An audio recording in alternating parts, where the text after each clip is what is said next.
All right. Yeah, Lee, I was having the same issue with Susan. Hopefully you're not having that issue with me, that you can hear me well. Type in if you can't, because I certainly want to be heard. So this is the third session. Of course, that's those of you that have been around for a while. I certainly think you know who we are, but Susan was talking, and I'm going to be talking here for the next hour. I am the county extension agent here in Washington County, and that is me driving our goats. For those of you that were here last time, this is a public service announcement for us here in the Mid-Atlantic and South. It's frost seeding time. We like to seed frost seed clover in the late February, early to mid-March time frame. That will certainly depend on ground cover, and when I say that, I'm really talking about snow. Frost seeding, again, this is a review from last week, and I did want to just hit it because it is timely. It's a form of overseeding. Some of the questions last week and some of the follow-up emails I got this week were about how do I thicken my pastures, and I don't have a drill, and so on and so forth. And frost seeding is one of those ways to do that. I expect that every pasture should have a legume in it, and certainly clovers are one of the better legumes that are from this aspect of easy seeding. And when I say that, I mean frost seeding. Sometimes you may have heard some older folks talk about seeding their clover with the last snow. But that clover seed's heavier, it gets to the ground, you need open space. You need a pasture field that's thinning or that's been grazed closely or mowed closely. So you need to be able to get that seed to the ground. It's very difficult to get alfalfa to do this, but certainly with clovers it's much easier. And then if you have a small grain field, if you happen to be a shepherd that has some ground that you're tilling, you've got some small grain, that's another great place to put clover. And so there's little competition. You want to make sure that you got plenty of seed, the weather conditions are right. Again, what some people call honeycombing, it's when that you got the frost in the ground and it kind of opens up the ground a little bit. Again, just throw that seed out there. I just say you just take a walk with your bag of seed or your bucket of seed and just toss it. Again, the only grass that really can be frost seeded to any real effectiveness is Timothy.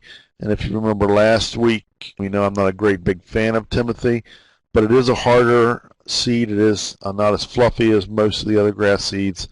So, but I would probably double my rate if I was going to do Timothy. So now to what we're going to talk about this evening, and that's pasture and grazing management, these type of systems some people call them. And again, I think you always have to go back to what are your goals, what are your farm resources, then apply your management system, and for all intents and purposes, please be flexible. It's extremely important that you not get yourself, your pasture management system should not be a source of anxiety for you. Just a minute or a second, we're going to talk about the little picture there. That is our goats last year at the research farm, grazing sun hemp, as Susan has just typed in there. They love that stuff. I am going to plant it again. I'm a huge fan, and so we'll give you some more information on that next year as well. And it did grow back. It tillered, if you want to call it that. Of course, the goats grazed off the growth points and did a really good job. So here's some common myths that hopefully we're dispelling through this series. A lot of people, I'll have people say, I can't graze, my animals will starve, or my animals will underachieve. Another one, this is not necessarily a negative from the grazing, but I've heard people say, well, if I get a good management system, a good grazing system, I won't have to feed hay. I can tell you, you will feed hay differently, but I will say that I will never tell you you'll never feed hay again. That's just not true. It's hard work. I'm not sure it's hard work, but it can be different work. My animals don't want to graze. These folks, these animals are ruminants. They were built to graze. Fencing's expensive. There's ways to get around that, depending on the type of fence. And then I've also heard I don't have enough land. Folks, I've seen people with grazing systems that they've got basically a stake and a chain, and their system is tethering. So you don't have to have a vast amount of land. You just have to manage the land you have. So a good rotational grazing system begins with a forage system that allows the maximum number of grazing days with forages that are well suited to the land, the livestock, and the manager. Last week we talked about those forages, a combination of perennials, annuals, warm seasons, and cool seasons, and that's really going to be the key. What you're seeing in the picture there are some some ewes grazing stockpiled fescue at our research farm here in western Maryland. So those ewes were maintained on that stockpiled fescue for just a little over 2 months. So it can be done as long as you have the grass to stockpile. So take an inventory before you start. How many animals do you have? How many acres do you have? What types of forages do you have? And what are your existing fencing and facilities? All that stuff is going to help. I see Rick's having trouble out there. Anyone else having trouble hearing me? I'm going to have to go with, I don't know if that's what it's fine from Greg and Sandy or not. So fencing and facilities, there's obviously portable fencing and stationary fencing. I've got a picture there of American wire fence. That's a very popular fence. For some people, it's also the most expensive fencing that you're going to do, except for possibly the plastic or vinyl decorative type fencing, I call it. Boundary fencing is the key. We want to keep livestock on our property, and again, as I've said before, fencing does two things. It keeps livestock in, and it keeps predators out. So we want to make sure we have a good exterior fence. I like high tensile wire fencing. You'll sense that by the time we're finished here. But if you're not haven't sensed it, I'll just tell you right flat out that I believe that high tensile wire it's economical, and it does a very good job. And on perimeter fencing with a good charger, it will keep your animals where they're supposed to be, and it will keep most things out. You'll see here to the left, to the right, there's a 3-wire, 4-wire, 5-wire, 6-wire. Again, depending on the class of livestock you have and exactly what you're trying to keep in and keep out, that will determine the number of wires you need. Certainly, if you've got lambs, small lambs, you don't want anything at 20 inches high.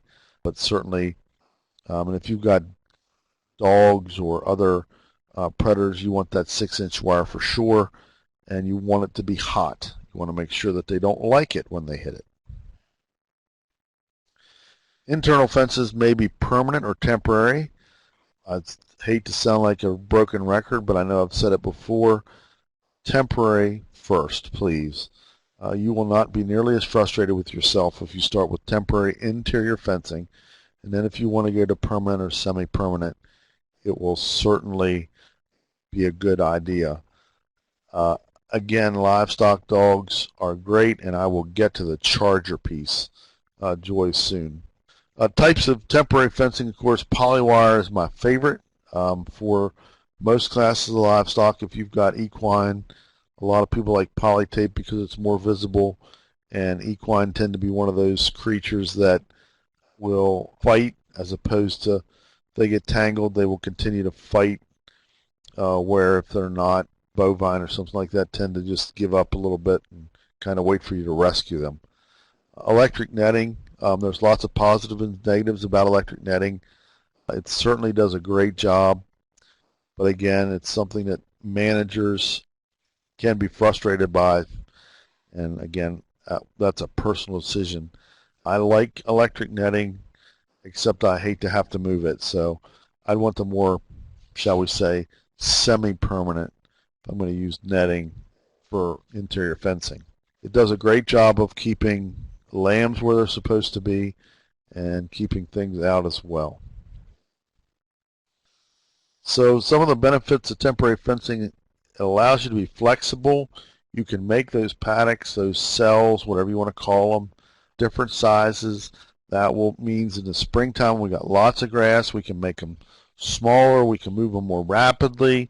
In the summertime we got less forage. We can make them bigger and move them less rapidly. It really gives you the option. Temporary fencing really gives you that flexibility option, and I really think flexibility is important. It allows you not to be constrained by your system. Again, you can set it up so that if you're going to have a picnic on Saturday and you're going to be at your sister-in-law's, you don't get the sheep moved, nobody's going to die. You can certainly do a better job of managing the system without stress if you use temporary fencing. Temporary fencing will not carry a charge as far as high tensile, nor is it effective as keeping predators or controlling predators. Remember that when we're talking about temporary fencing, we're talking about the polywire type stuff. Again, the resistance is going to be very different in that than a high tensile fence. So you really want to make sure that you've got a good charger or you've got a separate charger on your interior fences. That's certainly a very, very good idea. Factors that influence the effectiveness of high tensile fencing, the proper construction of the fence, sufficient grounding. That's the number one most common error. When you talk to fencing experts, when you call the guys at Premier or Ken Cove or any other, if you know a contractor, the number one problem is going to be it's improperly grounded. You've got somebody that's placed a charger, they've taken one grounding rod and they've driven it 2 feet in the ground and they think they've done the job. You can see on the figure there on the slide that they actually have 3 grounding rods and they're probably driven in the ground 3 to 4 feet. Again, grounding is very important for these low impedance, high voltage chargers to work properly. The amount of vegetation growing, coming in contact with the fence is another thing. It pulls down the fence and pulls down so you really want to make sure you've got the vegetation clear. One of the ways to do that is keeping that bottom wire up a little bit so that the livestock can graze under the fence. If you can't do that because of pressure from predators, or you're raising a species like goats who like to test fences all the time and like to push under and get out, then you're going to have to find a way to keep that vegetation down, whether you're using chemicals or whether you're using string trimmer. There's folks that have under the wire trimmers that have come out. I don't know how well some of them work. Of course, sickle bar mowers, there's lots of ways to keep that going. And the quality and power of the fence charger. If you're going to skimp anywhere in your fencing design, do not skimp on a charger. The old adage, you get what you pay for, is never, ever more true than when it comes to a charger. So I can't stress enough that you need to really pay attention to chargers. All fence chargers are not built to the same specifications.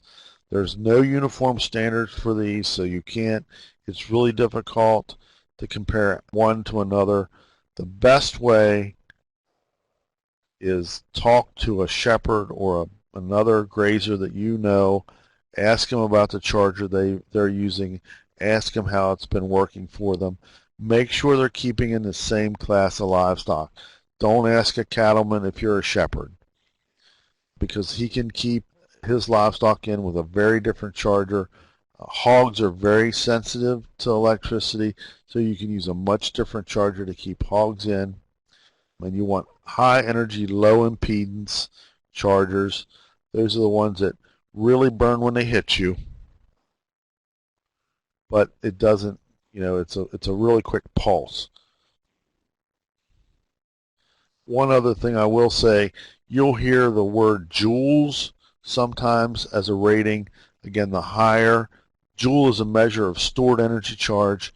So you're looking at the higher the number of joules, the more powerful the charger. Sometimes you'll see things like volts, 2,000, 4,000 volts. Again, it's low impedance, meaning low amperage. Amperage kills people. Voltage doesn't kill people or livestock.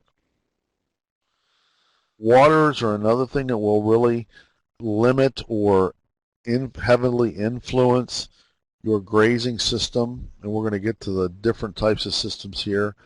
But portable waters are a must in a rotational grazing system. Stationary waters can work depending on how far the livestock have to walk to the water. One thing you need to remember, and this work was done with cattle, so I'm not sure it translates evenly to small ruminants, but if you have water within 800 feet of cattle, they'll go to the water one at a time.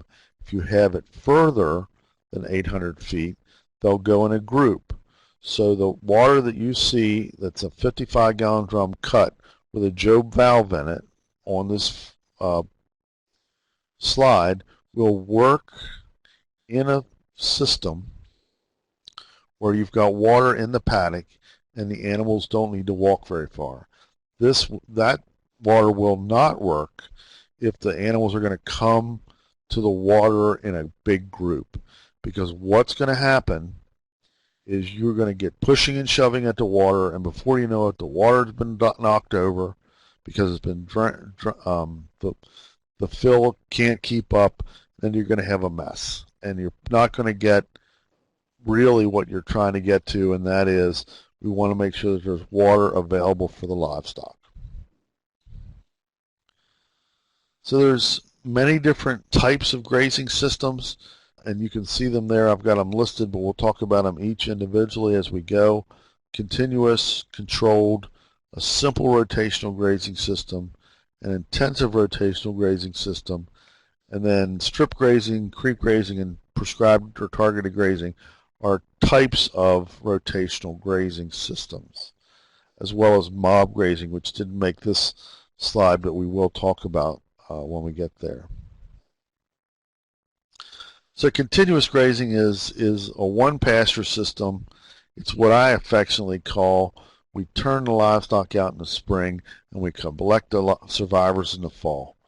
It's a low input from a management situation, but it certainly is one that a lot of people adopt for whatever reason. Maybe they don't think they have the time to manage it properly. Maybe they don't believe that in rotational grazing. I'm not sure why, but certainly it is the simplest system to implement and manage. Minimal capital investment and movement of animals, because you don't move the animals. The animals typically have a large area, and they graze. You get insufficient forage available at some times. You get spot grazing. You'll look out across this pasture and you'll see big clumps of grass, and then you'll see grass that's eaten clear to the ground. What that amounts to is the animals are favoring certain species. The big clumps are probably tall fescue, and everything else is probably the orchard grass and bluegrass in the system that has been eaten to the dirt. It does not allow for good quality or quantity of forage under that system. They're usually grazed unevenly, as I've said. The distribution of manure is uneven. The stocking rate is usually low, and weeds and other undesirable plants can usually persist or flourish in this system. Controlled grazing is basically a general term where when we get into these rotational systems, we're controlling or restricting the movement of the animals. In the continuous grazing system, the only thing we're really restricting them from is going onto the neighbor's property. We have a perimeter fence. We're keeping them from coming up into the yard and grazing. We're keeping them from crossing the road and getting in the neighbor's sweet potatoes. But that's as much control as we're really doing. When we get into these rotational grazing systems, we're talking about grazing or moving animals and controlling their or limiting their access to forage on given times. Those sheep, by the way, are hamps, as Susan already told you. These are actually traditional hamps, ones without any Suffolk infusion. And at the bottom of this slide, it says you can't manage what you don't measure. It's very difficult to manage a continuous grazing system because all you're really doing is putting them out and picking them back up. So a simple rotational grazing system, you have more than one area. They're usually larger than the intensive systems, and you particularly move them. In this particular scenario you see in front of me, or in front of you on the slide, is you've got 4 paddocks, and you're moving them there. You can see they're in there for 7 days each. This is obviously from the southern hemisphere because of the dates, January and February. And the hectares ought to give it away as well. It's actually a picture from Australia. But they're moving them not very intensively. They're moving them every 7 days. They're moving them in 2.5 hectares, which is basically about 5 acres. They're moving them in a very slow pattern. The pastures need a rest period. Many of you have heard the term when it comes to real estate, location, location, location.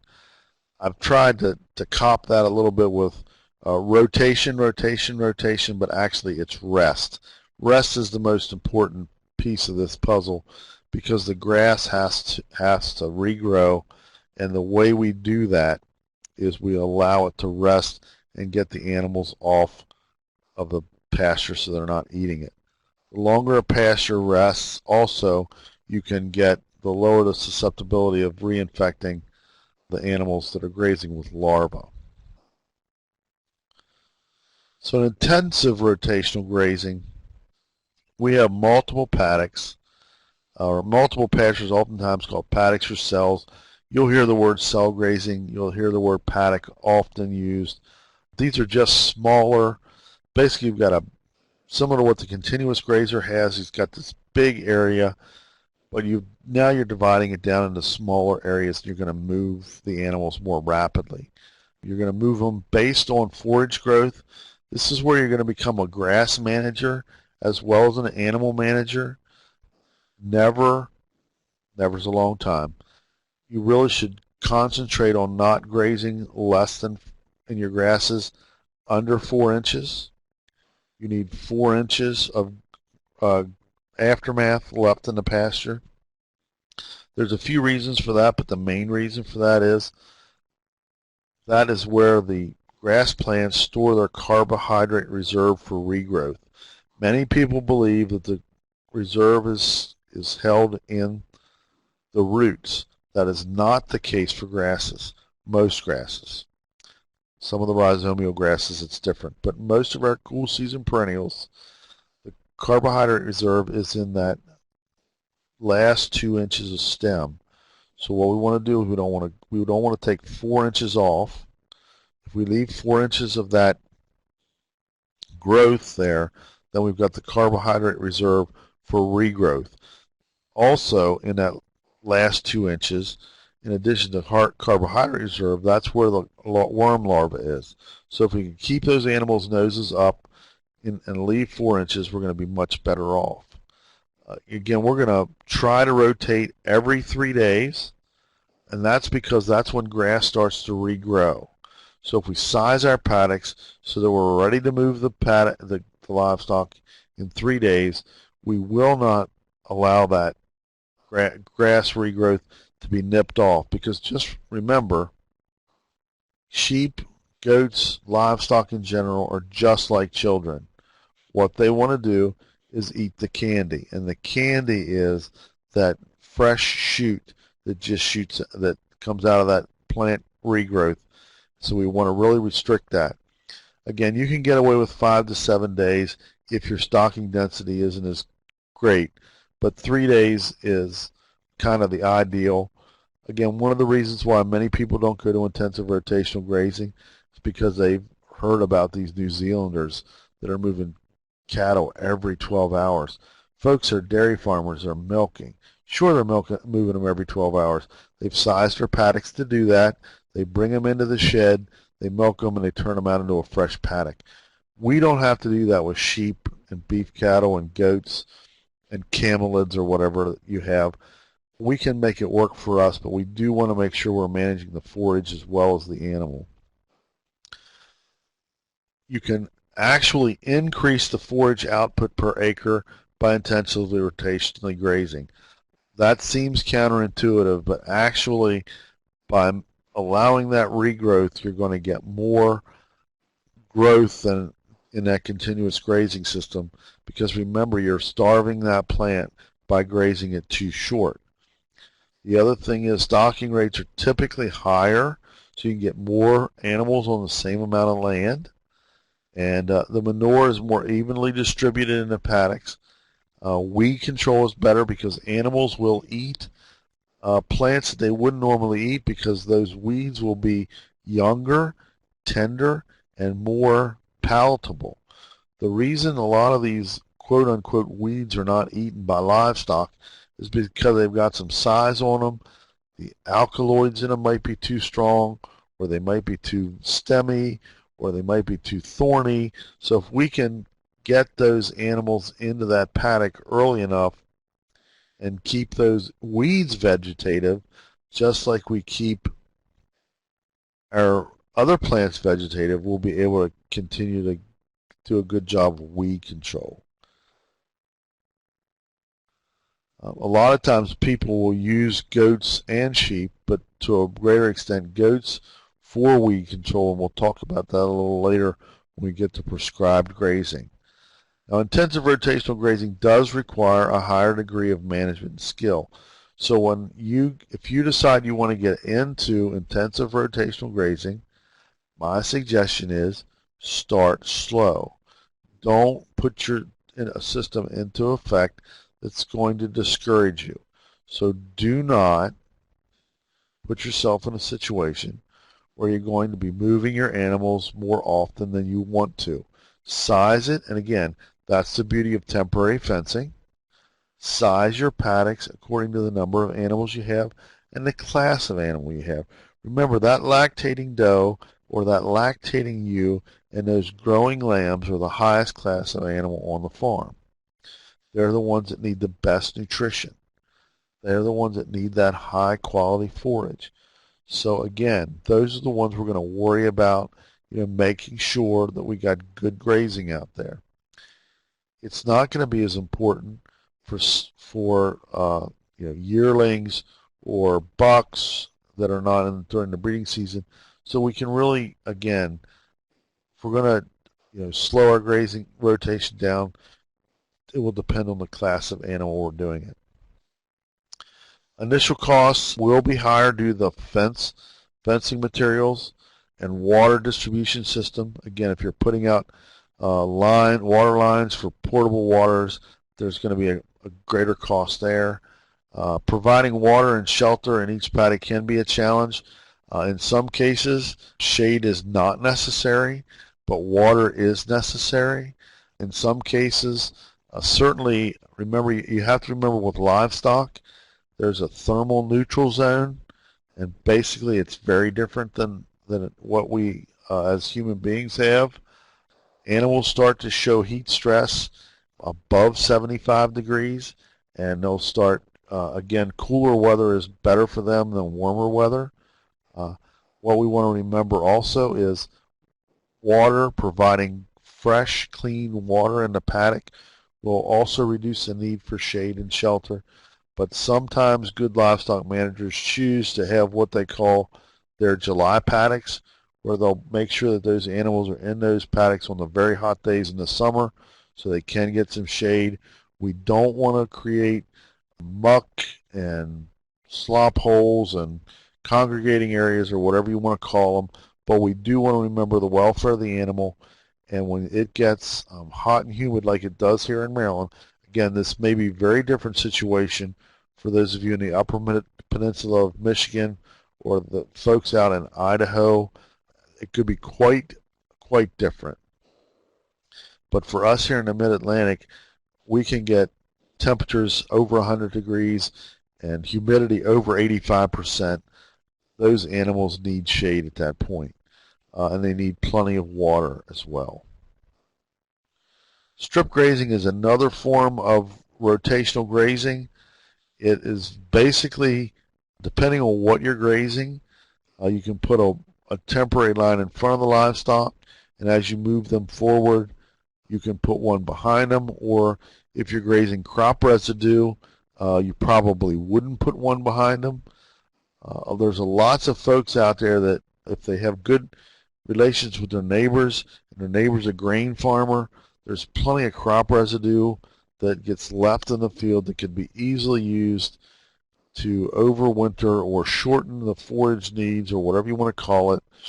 Some of our livestock that are not in high demand nutritionally.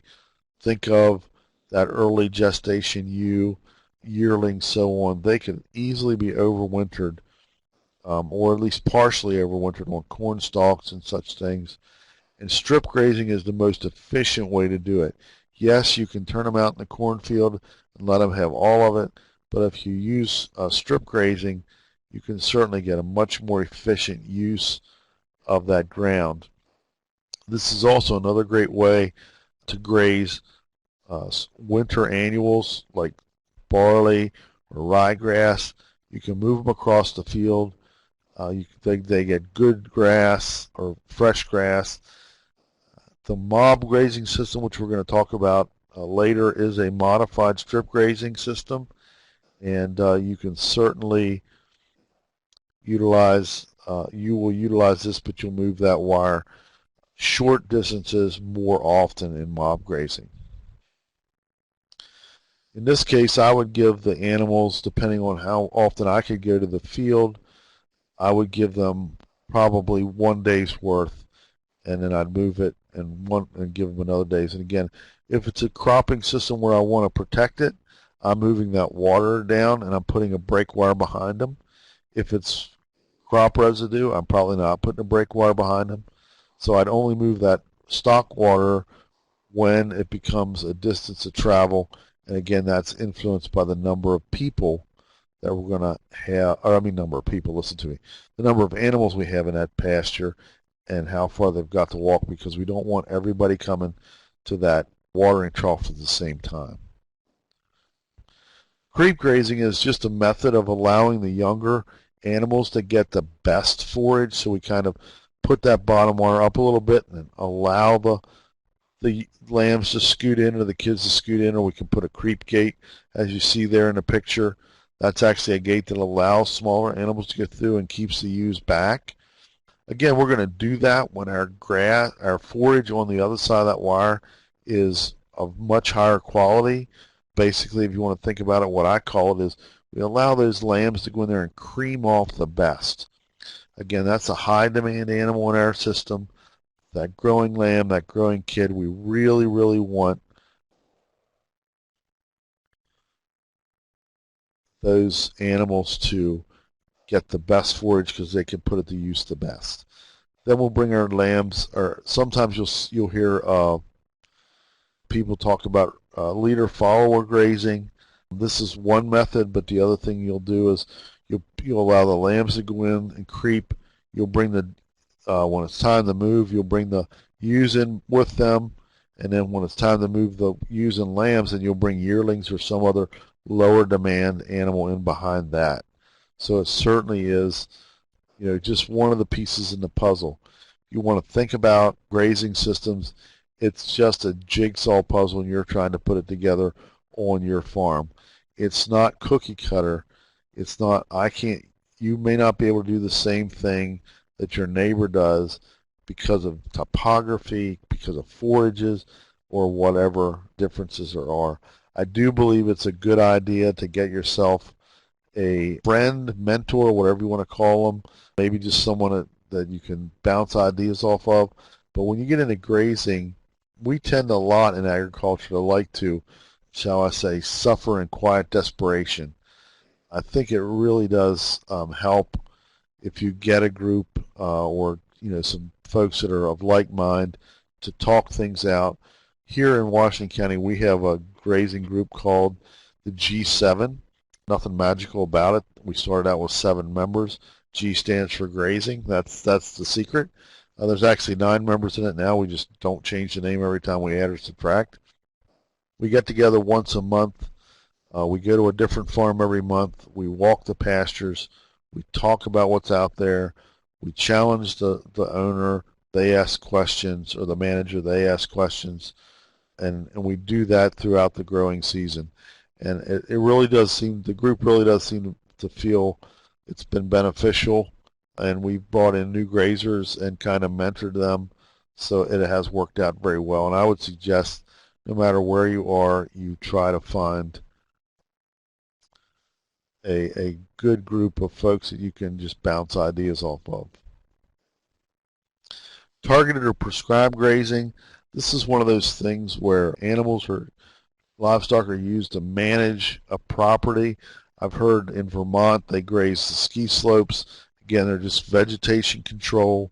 I know here we have eco goats in Maryland that goes in and does prescribed grazing to get rid of unwanted plants. There's been some work done with Phragmites. Again, that's a weed here in the Mid-Atlantic, certainly around the Chesapeake Bay. It's a noxious non-native invasive that they've been controlling with goats. Out west, they control some of the spurges. Again, it can be a brush fire hazard. So there's lots of goats are really good because they're a browse animal. You can actually modify the behavior of your animals to eat weeds, if you will. I apologize for not knowing, but there's a guy at Utah State that's really into behavioral grazing behavior, and he talks all about the way you can train animals to eat plants they wouldn't normally eat. Certainly, Susan mentioned kudzu. Kudzu is one of those, it's a vine in the south that really grows very rapidly related to the soybean, but it really is a great control to use sheep and goats, and it will not take over grazing. So that's the great idea about using these animals to control such things. 1,000 pounds of animal per 2 acres per year. That's a rule of thumb. I certainly, we consider an animal unit as 1,000 pounds, and I believe that that's a good place to start. Can really good managers get less than that? Absolutely. And it is Dr. Fred Presenta. Thank you, Elton. But absolutely, when we get into some of these very intensive systems, they may get down to 1,000 pounds per acre, but that's someone that's really got everything clicking. And it does depend, Joy, on where you are in the country.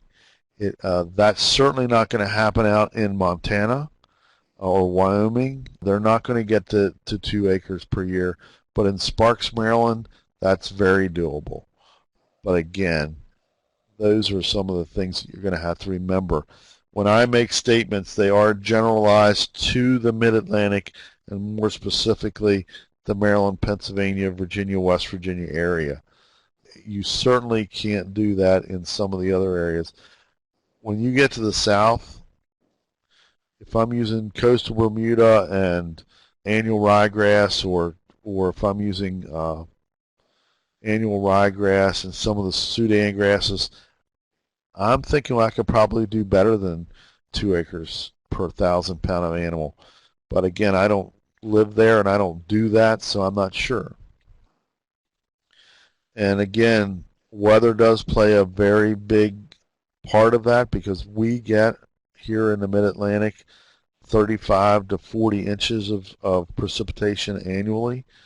When you're out there getting in the neighborhood of 10 inches, you're probably not going to be able to do what we can do. When you're in an area where you're getting more, you might be able to do more. You get in a favorable climate where you're able to grow perennial ryegrass, again, a different situation. So really, I hate to use generalizations, and I do want to caution you when I talk about stocking rates. I am almost always talking about here in the Mid-Atlantic, and it's good for you to call me out on that. Mob grazing is a form of intensive rotational grazing. It's even a form of strip grazing where they're putting a great deal of animals in a very small area, and what it amounts to is what they don't eat, they stomp and poop on, and we keep on moving them. There are some guys out in Missouri that are doing this mob grazing with cattle, and they're putting 50 to 100,000 pounds of animal per acre, but they're not there very long. They're moving fences every 4, sometimes every 8 hours. They're moving that lead, that front wire, and then you're given that grass anywhere from 60. I said 120 days, actually 60 to 180 days in some cases. It's a great way to reclaim land. They've done some work in Colorado of reclaiming strip mined land with mob grazing, and basically you're putting a lot of animals in a very small space, so they're eating, they're defecating, they're stomping material into the ground. It works best with larger animals because of hoof action, and hoof action has a lot to do with mob grazing. But you can see here, this is a goats and cattle operation here in the picture. One of the gurus, Greg Judy from Missouri, he uses sheep and cattle. He's a guy that's been doing some of this mob grazing out in Missouri. There's lots of work being done in that area with mob grazing. Again, they're predominantly a fescue. What he's actually doing is reclaiming some of these old farms that have been let go. Actually, what's happening is folks from Dallas are buying these places in Missouri for hunting, and he goes in and rents the land for virtually nothing to improve the soil, and he does it through mob grazing. And he's overseeding a little bit. He's allowing the plants to get more mature so that the seed of the grass is kicked and stomped into the ground at some points in time. But it's a very specialized way of grazing. You've got to have a lot of animals, or you've got to have a lot of land, or both.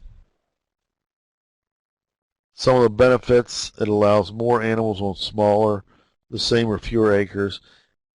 Better weed control, because again, we are stomping those weeds into the ground. It certainly will reduce some of your fertilizer costs because we're putting on a lot of manure on that ground. It can extend the grazing season if you have the acreage. Improved livestock health. Again, we're moving rapidly enough that we're not getting a lot of reinfection with parasites.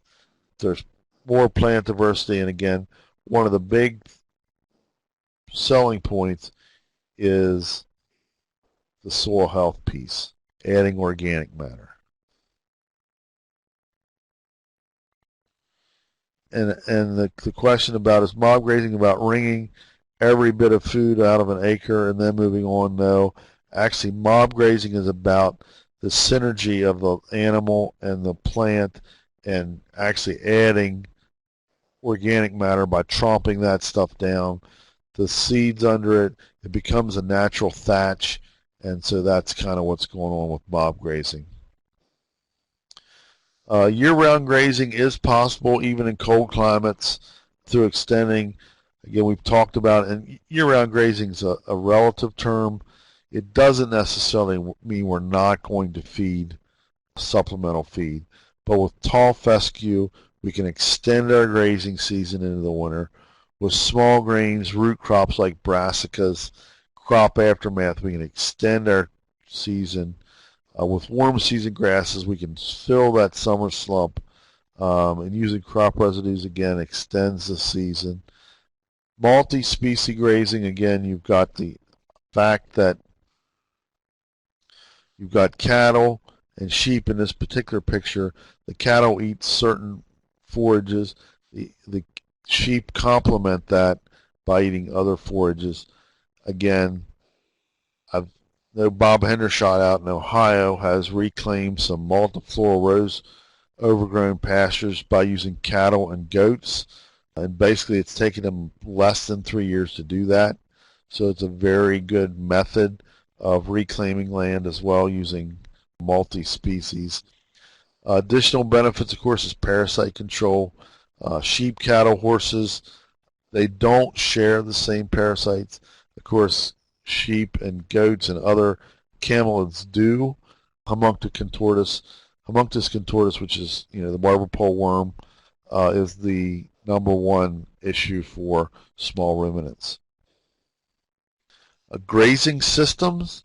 Here's just you can see that the picture on the left is our perimeter fences, and then the picture on the right is we put in some fences and made some paddocks.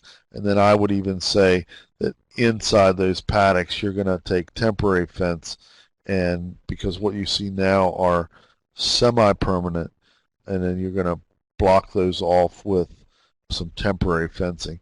Again, just a system that I think you need to be adaptable when you're doing that. Here's a fairly standard. You'll see this schematic when it comes to intensive rotational grazing, a center lane way. You'll see basically the gates into the paddocks. That's typically where the waters go. You run the pipeline down under the fence, and you just take a garden hose and a quick coupler and move it into the paddocks depending on where you have them. The only real problem with this system is, at least here in Washington County, Maryland, we don't have very many rectangular farms. We have lots of other things to worry about with streams and with rocks and other things. So this looks nice on paper, but remember, be flexible. Any questions? I thought I had a slide in here. Real quick, I'm going to see if I can find it. I don't. I had a slide. I meant to have a slide in here talking about bale grazing, and basically the slide you see on front of you right now, that may be one definition of bale grazing, but another definition and another method, I should say, is unrolling the hay and allow the animals to eat the hay, and what they don't eat they bed on, and then it becomes organic matter returned to the paddock. I suggest that if you do that, feed your bales on the paddocks that you take your hay off.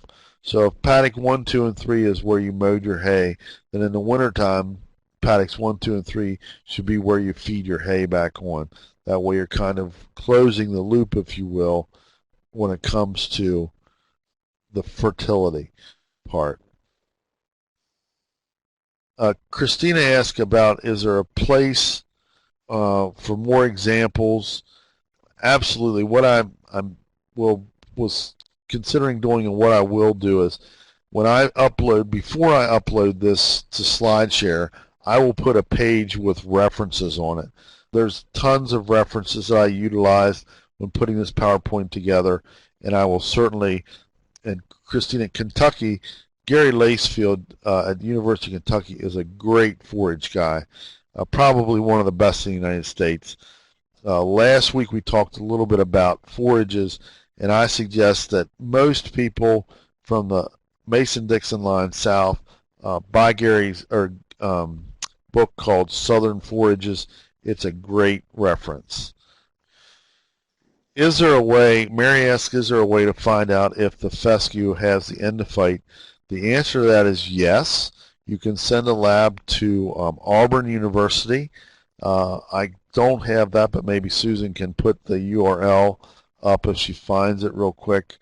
But Auburn University does testing. I believe the University of Missouri, Columbia does testing, but there is a way to get that fescue tested.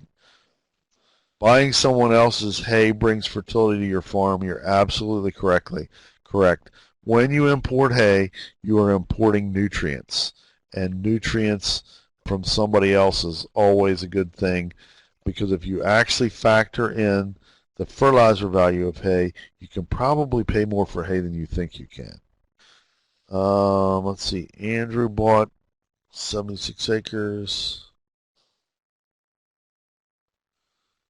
I would recommend you put up some sort of perimeter fence first. Electra,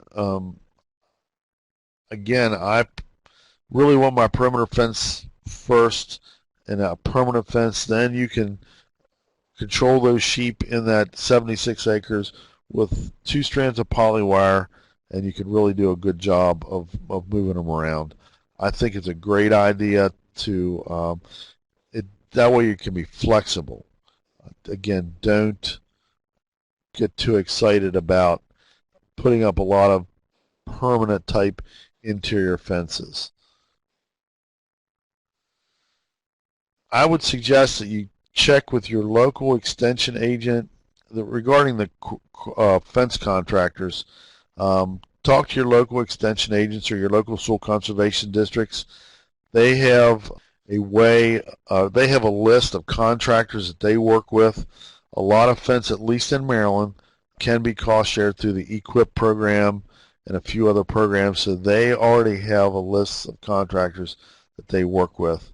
As far as if you missed a session, go to sheepandgoat.com, and that's where we store where our sessions, recorded sessions, are available. Susan already put the link up there.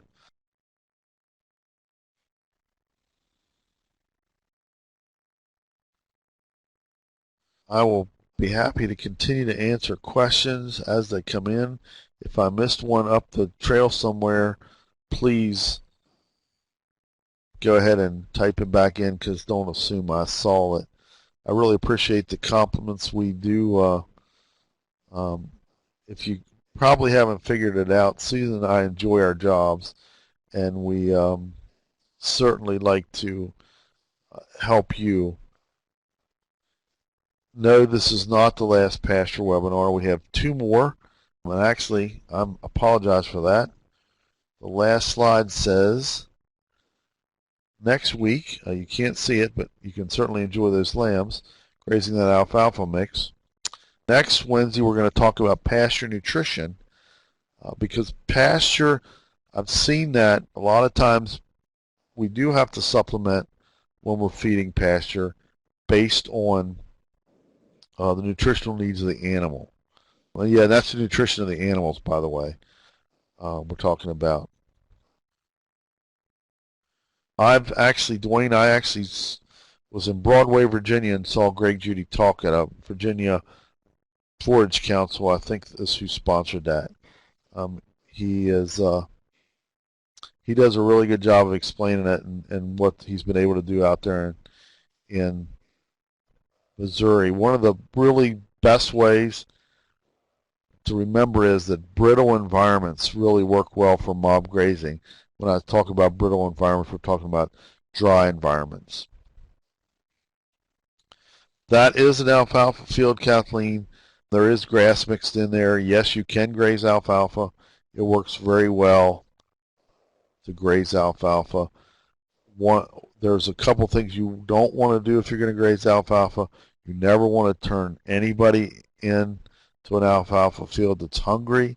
You want to make sure that when you turn them in, there's no dew on the alfalfa. I would prefer that they have a good mat in their rumen, so they've come off a nice grass field, or they've eaten some dry hay before they go on the alfalfa. But you can indeed graze alfalfa without great risk of bloat. But again, I'm not talking about a straight alfalfa field here. I'm talking about alfalfa with grass in it. Even dairy farmers like grass in their alfalfa. Can you frost seed alfalfa into existing pastures? No. You could drill it in, but I would not try frost seeding it.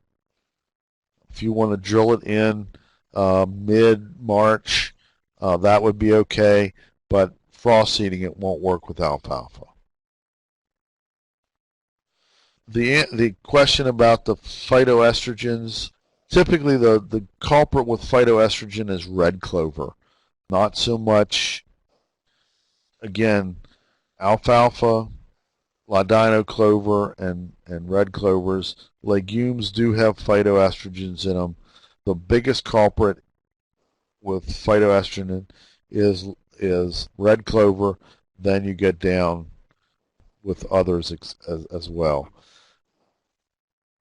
Alfalfa's not all that expensive to grow, but it is expensive to establish. But if we get an alfalfa field that we establish that will last for 8 or 10 years, it's not as expensive as you think it is. Yeah, Susan mentioned K31 and breeding problems. Again, the endophyte toxin can be very detrimental.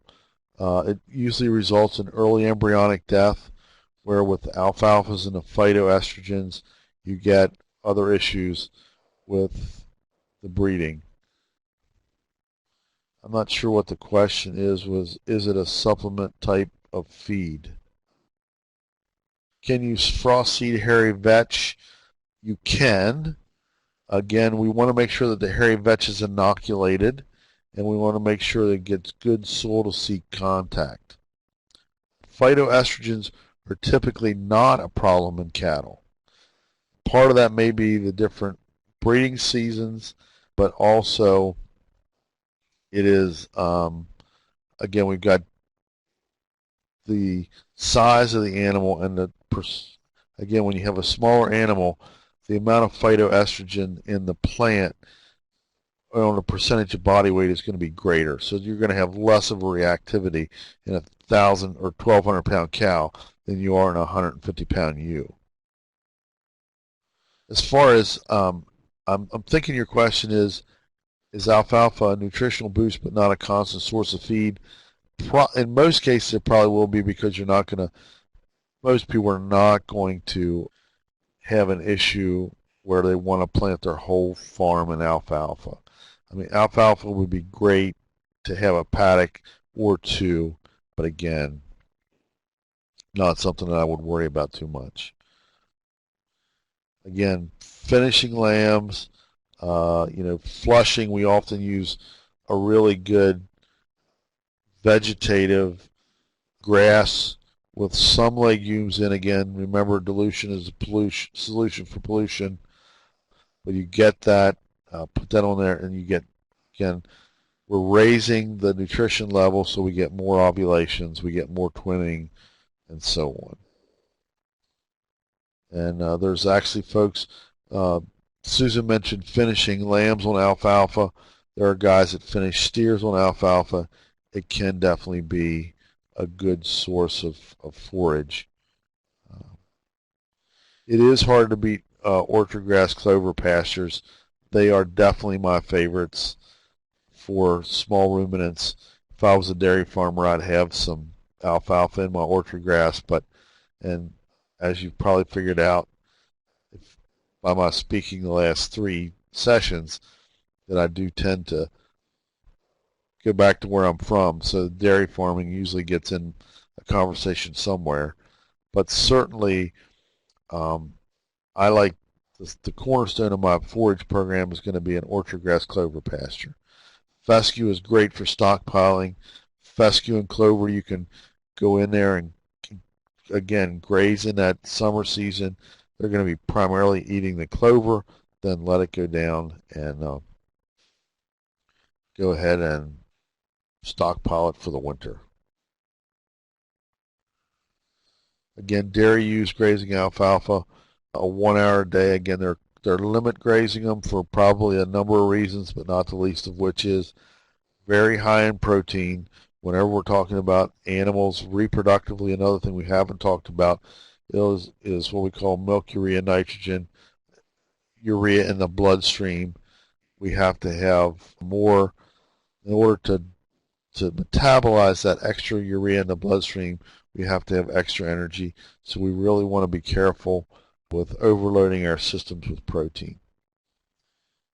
That's why you get runny. A lot of times when you see runny manure in small ruminants especially, it's probably a sign of nutrition. It could be other things, but if you moved them onto a brand new paddock of something, it certainly is a nutritional problem. Again, finishing lambs and kids on annuals. There's not there again, especially in the summertime. The millets and the Sudan grass is very high quality. It's it's hitting at the right time. Again, the reason it's hard to finish lambs on cool season perennial grasses is because of the life cycle of the lamb is not matching. The nutritional needs of the life cycle of the lamb are not matching the life cycle of the grass. When it's highly nutritious in the spring, we got a baby lamb, not a lamb that needs to be finished. And again, heat and humidity in the summer, we have a lot of issues with that.